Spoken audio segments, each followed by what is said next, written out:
From overcrowded maternity wards to empty blood banks, from late-stage cervical cancer diagnosis to adolescent girls missing school during their periods, women's health challenges in Nigeria remain vast, systemic, and urgent. Nigeria as a country makes up just under 3% of the global population, but the data suggests that we contribute 30% of global maternal deaths. However, progress has been made. Since the president assumed office, there has been a decline in the rate of maternal mortality, but of course, we all know that more can be done.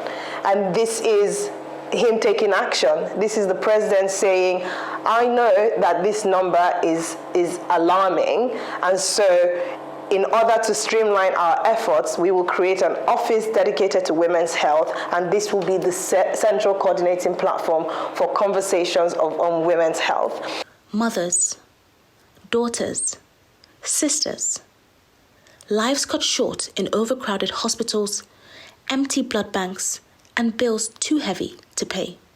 A national tragedy that has lingered for decades. It raises the uncomfortable questions. Why does one of Africa's largest nations remain one of the most dangerous places for women to give birth? Why is women's health not a national priority?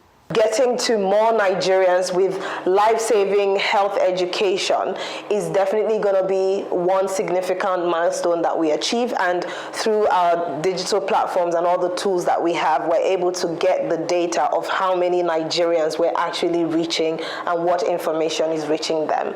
Additionally is all of the flagship campaigns that we're designing, not taking ownership of these projects, but aligning with national priorities. And once you do that, leveraging all of the structures already in place, we're able to measure the success of each project. So again, it's a case by case, but there are definite accountability, measurement, and evaluation is definitely infused into the initiative.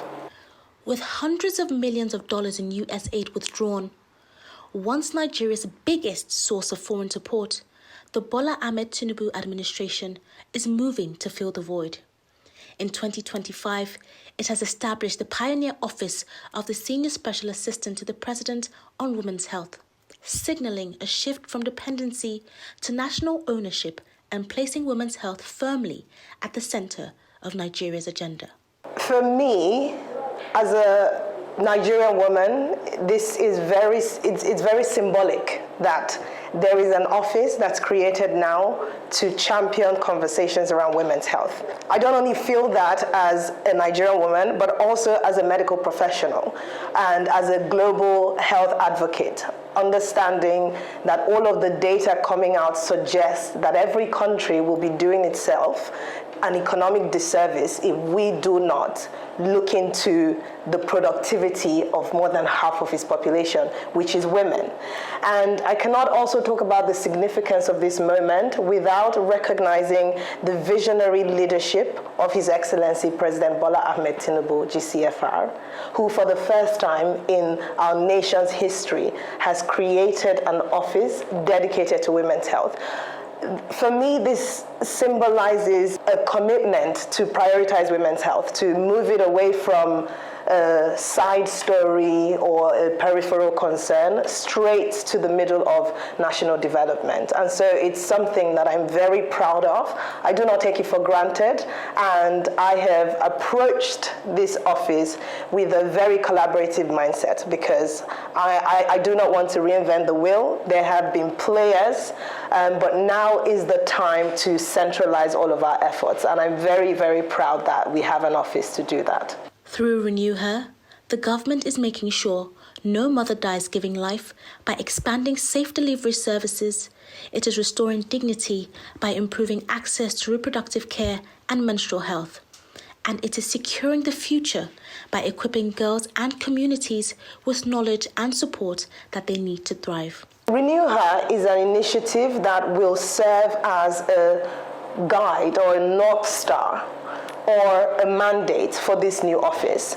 And it has been shaped with blood, love, and sweat in collaboration with a lot of key partners in the country, namely the Nigeria Governors Forum, the Nigeria Governor Spouses Forum, the Federal Ministry of Health, the Federal Ministry of Women Affairs, the Maternal and Neonatal Mortality Reduction Innovation Initiative, also known as MAMI, and the Women in Healthcare Network. These are the partners that I had gone to individually over the course of taking up this position, asking for their guidance, understanding the health landscape in Nigeria, and really prioritizing the focus of collaboration.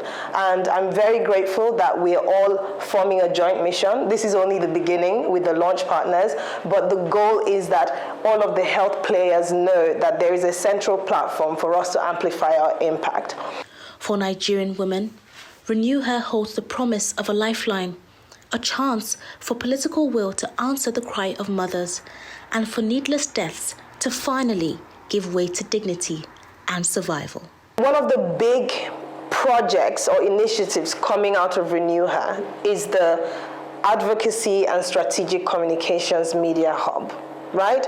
And if you think about it, a platform is nothing without what powers the platform, the information and the content.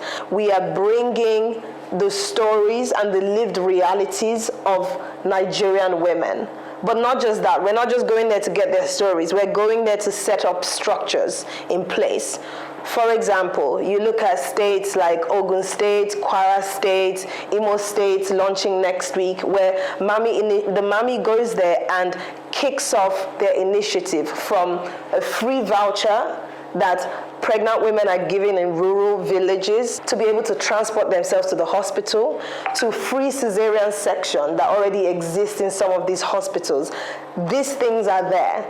The difference is that a lot of the country does not know about it, and which is why we are leveraging digital media, social media, any form of media to be able to share the story of the changes whilst also keeping the goal top of mind of what still needs to be done.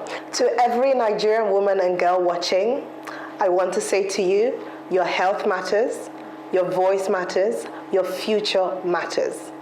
The goal of this office is to make sure that we move conversations around women's health from silence to visibility. We're here, our voices matter, we will be heard.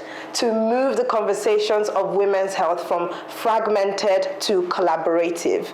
It is time to break down all of the silos, to work together and to amplify our impact. Somi Maduagu, Arise News.